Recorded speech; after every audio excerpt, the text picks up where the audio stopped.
Y buenas a todos. En el vídeo de hoy seguimos con esto de los misterios sin resolver. Así que hoy vamos a hablar de los misterios sin resolver en la saga de Asgard, aunque también añadiré un par más sobre los Blue Warriors del manga. Y como siempre hago, los misterios irán ordenados de más simples a más complejos, así que lo mejor está al final. Dicho esto, comencemos. Las God Robes. ¿De qué están hechas las armaduras de Asgard? Eso es algo que ni siquiera se menciona en toda la saga de Asgard. Lo único que sabemos es que todas las God Robes se encuentran ocultas por Asgard soportando el frío clima de la zona, por lo que deben tener una resistencia increíble. Mi hipótesis personal y la de la mayoría de fans es que las God Robes estarían en un nivel muy superior al de las armaduras de plata, pero algo inferior al de las armaduras doradas, ya que a lo largo de la saga de Asgard vemos que las God Robes se rompen durante los combates. La ropa de la Clot de Odín. ¿Por qué cuando Seiya viste la armadura de Odín, su ropa roja se vuelve azul? La mayoría de fans teorizan que todas las armaduras tendrían algún tipo de tela o tejido interior. Por eso, cuando un caballero se pone una armadura, vemos que la tela interior es de un color diferente al de la ropa que llevaba. Aparte, la palabra Clot podría traducirse como vestidura o ropaje, por lo que podría ser una referencia a la tela interior que parece que portan todas las armaduras. Aunque cuando Seiya viste la armadura de Sagitario, la tela que se ve sigue siendo roja, por lo que quizás la tela de Sagitario es del mismo color que la de Pegaso. ¿Dónde está Odín? Teniendo en cuenta que Poseidón controló a Hilda y la usó para que invocase a sus God Warriors y entrase en guerra contra el ejército de Atenas, ¿por qué Odín no hizo nada? Muchos fans opinan que Odín no pudo hacer nada porque estaba sellado, pero Poseidón demostró que podía hacer ciertas cosas aun estando sellado. Por ejemplo, en la saga de Hades fue capaz de mandar las armaduras doradas hasta los Elíseos. Así que eso de que Odín no hizo nada porque estaba sellado no parece muy creíble. Otra posibilidad es que Odín sea un dios menor y no tenga el mismo poder que Poseidón, por lo que estando sellado no podría hacer nada. El plan de Poseidón. Se supone que Poseidón controló a Hilda mediante el anillo con la intención de usarla a ella y a sus God Warriors para destruir a Atenas y a su ejército. Pero ¿por qué no mandó a algunos de sus generales marinos para que apoyasen a los God Warriors? Así la victoria habría estado casi asegurada. La única explicación que se me ocurre es que, como todo esto fue supuestamente organizado por Canon en la sombra, no querría implicar a los generales marinos y que estos descubrieran sus intenciones. Pero esto se contradice cuando llega Sorrento y dice que fue enviado por su dios. ¿Cómo pudo ser posible si se supone que Poseidón no sabía nada? Quizás Canon engañó a Sorrento diciéndole que la orden de acudir a Asgard venía del mismo Poseidón. Los Blue Warriors. Según el hipermito, Atenas selló a Poseidón en el Polo Norte después de una guerra santa indeterminada. Para custodiar la vasija donde dormía el dios del mar, envió allí a un grupo de caballeros, los cuales con el paso de los años terminaron separándose del santuario y olvidando su misión original. Es cierto que el hipermito fue sacado del canon, pero la explicación que da es bastante interesante. Además, al igual que Hilda, el plan de Alexei era abandonar el frío y conquistar el mundo para que su pueblo emigrase a sitios más cálidos. Y hasta aquí todo bien, pero hay cosas que nunca se aclaran. ¿Qué rango tienen las armaduras de Alexei y sus secuaces? ¿Son de bronce o de plata? ¿Y qué constelaciones tienen? Además, a diferencia de la armadura de Alexei, las de sus compañeros se ven todas iguales. ¿Por qué? Sirju y Siegfried.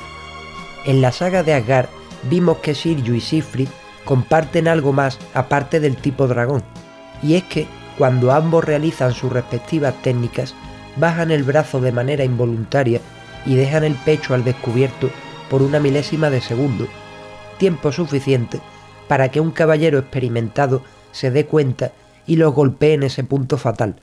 Pero el misterio viene cuando a lo largo de la serie vemos a otros personajes que también levantan los brazos incluso por más tiempo y en ningún momento se menciona que esto sea un punto débil o algo así. Cuando Camus o Yoga hacen la ejecución de la aurora, levantan ambos brazos y dejan el pecho completo al descubierto. Además, nadie intenta atacarles mientras realizan su técnica. El capítulo de yoga. ¿En qué momento se situaría cronológicamente el capítulo de los Blue Warriors? Ya sé que supuestamente se situaría después de la batalla de las 12 casas y antes de la saga de Poseidón, pero hay cosas raras. Para empezar, no tendría sentido que Yoga estuviese curado, ya que en el manga los caballeros de bronce quedaron en coma ingresados en el hospital y despiertan justo al inicio de la saga del dios del mar, cuando Athena ya ha sido encerrada en el pilar central. Por otro lado, Yoga lleva la versión 2 de su armadura, la que se vio en el manga cuando Mu reparó las armaduras de bronce durante la batalla de las 12 casas. Aparte, en el manga, las armaduras terminaron destrozadas después de la batalla contra los Caballeros de Oro, y como no fueron reparadas hasta el comienzo de la saga de Poseidón, no tendría mucho sentido que Yoga lleve la versión 2 de su armadura. Los God Warriors. ¿Qué se necesita para ser un God Warrior? ¿Hay que nacer predestinado a ello? ¿O solo se necesita el nombramiento por parte del representante de Odín? Según lo visto en el anime, parece que los God Warriors, a excepción de Mime, no siguieron un entrenamiento dirigido por un maestro o algo así para convertirse en protectores de Asgard, sino que, por decirlo de algún modo, entrenan por su cuenta hasta que alcanzan cierto nivel de cosmos y son elegidos por el representante de Odín, aunque no queda claro si cada God Warrior está destinado desde su nacimiento a portar una God Robe concreta o si éstas eligen a sus portadores según la vida que han tenido. Por ejemplo, algunos God Warriors como Siegfried, Fenrir o Hagen parece que estaban destinados desde su nacimiento, pero en el caso de Sid y Bur no queda claro si estos fueron separados al nacer porque era su destino como Zeta y Alcor o si fueron elegidos por las armaduras debido a que fueron separados al nacer. El carácter de Hilda. Se supone que antes de ser poseída por el anillo, Hilda era tan bondadosa como Athena. Entonces, ¿por qué ningún God Warrior parece darse cuenta de que el carácter de Hilda cambió de repente? En el caso de Alberic, este sí sabía lo del anillo y decidió usar la situación a su favor, pero Siegfried y Thor son los únicos a los que en algún momento se les ve dudar sobre el cambio de personalidad de Hilda.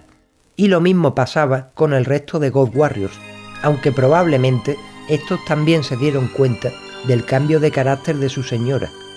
Esto puede parecer algo raro, pero se entiende mejor si tenemos en cuenta los conceptos del honor y lealtad a la japonesa.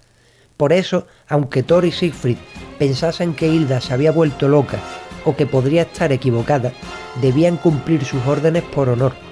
Del mismo modo, en la peli de Abel, vimos cómo Seiya y compañía seguían dispuestos a dar la vida por su diosa, aunque fueron aparentemente rechazados por esta. Aparte, cuando Siegfried se sacrifica contra Sorrento, no lo hace solo por salvar a Hilda, sino para limpiar el honor de esta y el de sus God Warriors, quienes habían sido usados por otro dios como marionetas. Los zafiros de Odín. ¿Para qué sirven realmente los zafiros? A priori sabemos que sirven para invocar la armadura de Odín, pero ¿qué sentido tiene eso de invocar la armadura de Odín? ¿No sería más lógico que el propio Odín interviniese si alguien logra derrotar a los 7 protectores de Asgard? Y es que a lo largo de la saga no termina de quedar claro qué función tiene este dios nórdico. Imaginemos que un hipotético enemigo derrota a los 7 God Warriors e invoca la armadura de Odín con los zafiros. ¿Sería automáticamente digno de portarla? En el caso de Seiya puedo entenderlo, porque este y sus amigos realmente luchaban contra Hilda para proteger a Asgard. Pero si un enemigo que quisiese destruir Asgard invoca la armadura, ¿esta también lo consideraría digno? Porque de ser así, se podría sacar una metáfora muy interesante relacionada con el Ragnarok.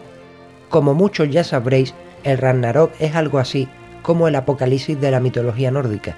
Por eso se supone que en el Ragnarok los viejos dioses morirán y serán sustituidos por otros nuevos. Por tanto, la metáfora sería que si un hipotético enemigo derrota a los 7 dioses guerreros e invoca la armadura de Odín, merecería ser el nuevo dios de Asgard, pues habría terminado con la hegemonía de Odín derrotando a sus 7 representantes. Y hasta aquí el vídeo de hoy. Espero que os haya gustado y, como siempre digo, si tenéis cualquier duda, sugerencia, teoría, queja, amenaza, etc., dejadla por favor en los comentarios. Dicho esto, me despido. Muchas gracias y hasta otra.